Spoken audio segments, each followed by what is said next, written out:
Falënderimet i përkasin vetëm Allahut të madhëruar, paqja e Allahut dhe bekimet e tij qofshin mbi profetin ton Muhammedin alayhis salam. Për qëllimeve dhe urtësive të legjësimeve dhe dispozitave të shariatit në Islam është bashkimi dhe afrimi i zemrave, dashuria dhe vëllazërimi midis muslimanëve. Për arsye Allahu i madhëruar ligjësoi bashkimin e muslimanëve në shumë prej adhurimeve. Prej atyre është namazi i Bajramit. Ishte profeti lavdërimi dhe paqja e Allahut qofshin mbi të, i urdhëronte të gjithë njerëzit të dilin për të falur Bajramin, saqë urdhëroi edhe gratë të cilat janë me perioda, të dëshmojnë mirësinë e asaj dite dhe lutjen namazit në muslimanëve.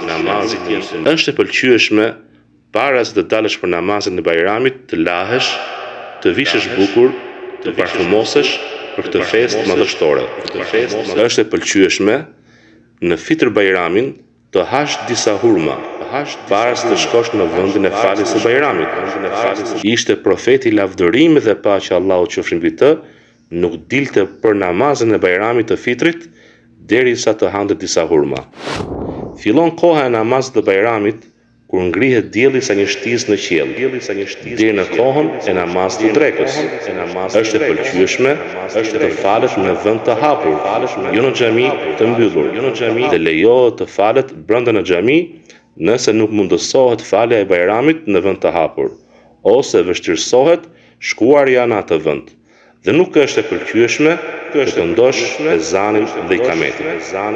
Profeti lavdërimi dhe paqja e Allahut qofshin mbi të, në ditën e fitër Bajramit dhe kurban Bajramit, dilte në vend të hapur për të falur Bajramin.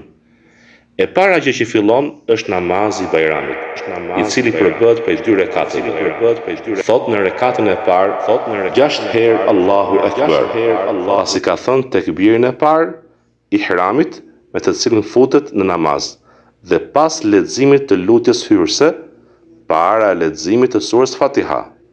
Në rekatin e dytë, thot 5 tekbire pas tekbirit që ngrihet nga sejdja e rekatit të parë, dhe ngret duart sa herë që thot Allahu Akbar. Në këtë çështje duhet të sqarojmë diçka. Nëse imami i përket një mëdhhebi tjetër të fikut, atëherë besimtari duhet të ndjeki imamin në numrin e tekbireve.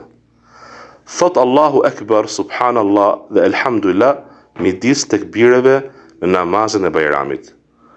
Është e pëlqyeshme në 2 rekatet e namazit të Bajramit të recitohen 2 suret, A'la dhe Ghashiyah, ose 2 suret, Kaf dhe Qamar. Pastaj mban imami hutben e Bajramit dhe është shumë e pëlqyeshme të dëgjohet. Është e pëlqyeshme që të thot Allahu Akbar gjatë rrugës për në vendin e faljes së Bajramit, dhe të ngrisë zërin. Dhe kur kthehet, është e pëlqyeshme të ndjeki rrugën tjetër nga ajo që erdhi në vendin e faljes së Bajramit.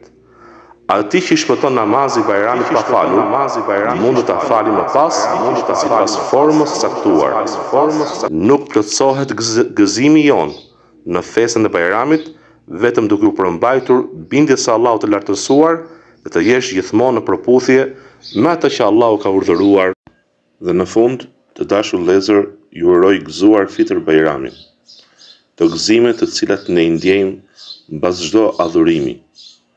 Dhe lut Allahun e madhëruar që të gëzimin e dynja Allahu të na plotësoj në ahiret në xhenetet e tij. Allahu ju begatoft, ju pranoft agjërimin, punët e mira dhe lutjet e juaja.